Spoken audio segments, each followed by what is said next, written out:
Julia and her husband, Francis, have arrived in Romania. The taxi driver drops them in front of their new apartment. The next day Julia asks Francis to wake her up before going to work, but he doesn't feel like waking her up. Instead he sends her a morning message.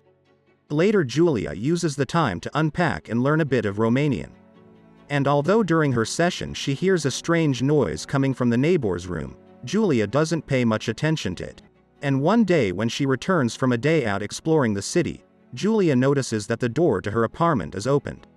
She proceeds with caution only to find the woman who showed Julia and Francis their new apartment. The woman excuses herself saying that the lights were on, so she decided to turn them off. However, it is very odd how we also see a mysterious man who ignores the situation when passing by next to her. Julia doesn't think much of this and gets ready to have a special dinner with Francis. However, it gets very late while Julia is waiting for him, so she turns her attention to the window where she sees a man in the building that's in front. It is noticeable that he's looking her way. But Francis arrives and they decide to go out for a walk.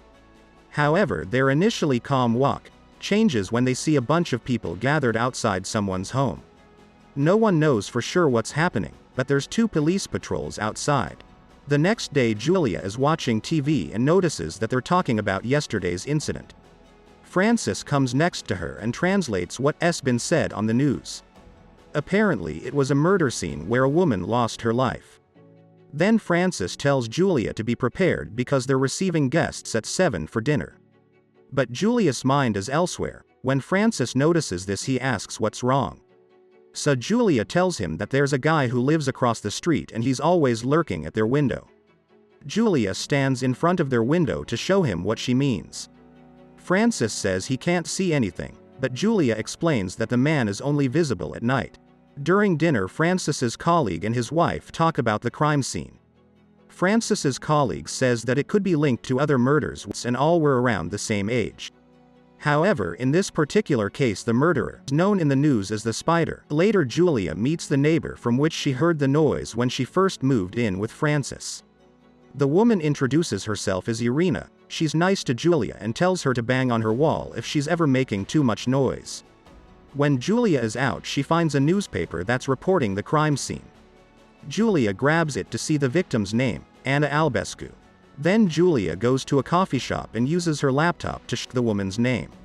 She opens a website that wrote an article in which it is specified that Ana is the 4th victim discovered in the serial attacks.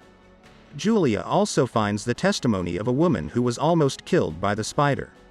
But what frightens Julia more is the fact that the woman commented on how she believes the man had quite some time watching every move she made.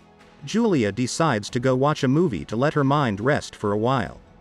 The movie theater is almost empty. And suddenly Julia feels how a man sits behind her. This makes her too uncomfortable, so she leaves to a convenience store and is tempted to buy a pack of cigarettes, but she quickly changes her mind and tries to do some grocery shopping. But this turns out to be impossible since she feels that a man is following her. Completely freaking out, almost hyperventilating, Julia drops a glass of pickles and runs to hide herself inside an area reserved to employees. She takes a peek at the man, but only briefly because an employee tells her to go. Julia leaves using the back door. At night, she explains what happened to Francis, who tries to make her feel better. Francis proposes to go back to the supermarket to check the tape from the security camera. Francis thinks it is possible that the man only stared at her because she was staring at him. Either way, Julia thinks it's a good idea to snap a picture of the man, just in case. Julia starts to spend her time checking everyone who goes inside the apartment in front of hers. At very late hours she hears a loud repetitive noise coming out of her apartment, someone knocking the door. Julia opens it to find one of her neighbors. The woman only speaks Romanian, and so the only thing Julia is able to pick up is the name, Elvis. Luckily Irina comes out to explain to Julia that Elvis is the woman's cat who had gone missing and was wondering if Julia saw anything. Irina invites her for a drink. Julia, who feels lonely waiting for her husband, accepts the invitation. During their conversation, Irina's ex knocks on her door, but she doesn't open it. And reassures Julia that he's actually very sweet. He even got her a gun to defend herself. Irina tells Julia to open a drawer to check out her weapon. When Julia returns to her apartment, she notices that the man is looking out his window. So to check if he's actually looking her way, she decides to wave at him. And the disturbing part comes when the man waves back at her. This is enough to make Julia even more worried than before, because her suspicion is not just in her head. Julia gives up and smokes a cigarette. When Francis finally arrives, he notices how something isn't right with her. Francis goes to check out the window, but he says the lights are off. Julia decides to call the police. She shows the officer the picture she got from the man at the convenience store. However, the officer believes that her testimony is not sufficiently substantiated. So the officer proposes to visit the man to tell him it is not polite to look at her window and to also make sure that he's the one from the picture she showed. Francis offers to check it with the officer, and when he comes back, Francis tells Julia that even if it was him, maybe it was just a coincidence that he was shopping at the same time as her. Julia feels terrible because he doesn't believe her. Julia goes out and sees the same man from the shop, so she decides to follow him. The man enters a club and Julia does as well to try to find him. Julia notices that the man is actually there to clean the floors. But the most surprising thing is that she finds Irina there, who works as a dancer. Julia asks if she had noticed anyone following her, but Irina hasn't noticed anything unusual. When Julia returns to her apartment, she lays on the bed to unwind for a while, but when stands up to put her laptop away, a man comes from behind and puts a bag on her face to try to asphyxiate her. However, then we see that this was just Julia's nightmare. But when Julia wakes up, she hears this loud noise coming from Irina's apartment. Frightened, Julia goes to see if she's okay. The landlady opens the door to find the lights off and seemingly no signs of anything wrong. What caused the noise apparently was Elvis, the cat who pushed Irina's lamp. Then the landlady complains to Francis about how she doesn't want problematic tenants like Julia. Francis feels sorry to be working so much and invites her to have some cocktails later with his colleagues. Julia is very troubled by the fact that Irina didn't come home last night, so she calls the club where Irina works to see if they had any information, but they don't know anything. Then Irina's ex comes knocking at her door. Julia asks him if he knows anything about where she is, and he replies that he doesn't know, but they were supposed to meet at his apartment after she finished working. Julia asks him for Irina's number, and when she calls, they can hear that her ringtone comes from inside the apartment. Irina's ex was about to leave, but Julia asks him to help her with something. She wants him to knock on the mysterious man from the window and make him come out. Irina's ex agrees to this and knocks on the man's door, telling him to not bother Julia anymore, and even though he suspects the man is inside, he won't come out. Irina's ex gets a call and leaves, but Julia wants to try and knock at the man's door. When the door opens, a middle-aged man who looks very confused comes out.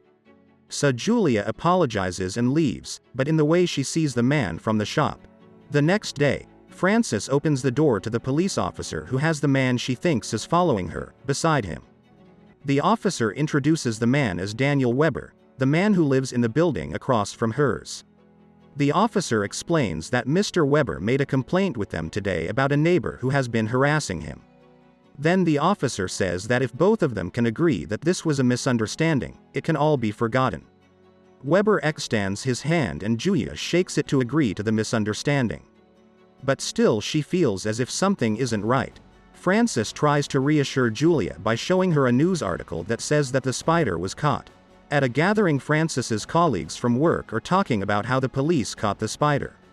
One of them mentions that Francis said that Julia is having some trouble with her neighbors and maybe it was him, the spider. Julia don't take this as a joke and again feels left out from the conversation. So she decides to leave the event. Francis goes after her only to tell her that he's tired because she cannot let go of this fantasy that she has with the man from the window. But when Julia takes the subway so that she can go home, she notices Mr. Weber, who is sitting just a few seats away from her. Julia is about to take the first stop, but the subway stops and the driver announces there was a failure. Weber comes closer and explains to her that it was probably an animal who got in the way and ended up in the tracks, causing the delay. Julia decides to confront him by asking why he's following her. The man excuses himself by saying that he doesn't control the trains. But then he decides to give a better explanation. Weber spends all his day looking after his father, and sometimes he goes to the window just to look at people going about their day. Weber admits it's a sad hobby, but is all he's got. But all Julia can focus on is in the bag that Weber is carrying. So as soon the subway is repaired, Julia comes out leaving Weber there. She rushes to her apartment and starts to pack her bags to leave, but the music coming from Irina's apartment makes her leave what she's doing and knock on her door. Julia opens the door and finds her body laying there lifeless. Weber comes from behind and uses the same bag she was looking at before to try to asphyxiate her. When Weber removes the bag, Julia tries to scream, but Weber cuts her throat. Julia then tries to crawl to escape, but soon her body rests lifeless on the ground. Francis calls her phone and hears the ringtone coming out of Irina's apartment, so he goes to check if Julia is there. But he sees how Weber is leaving Irina's apartment and tries to stop him. However, Weber doesn't move much because Julia was still alive and managed to grab Irina's gun and shoot him, ending his miserable life.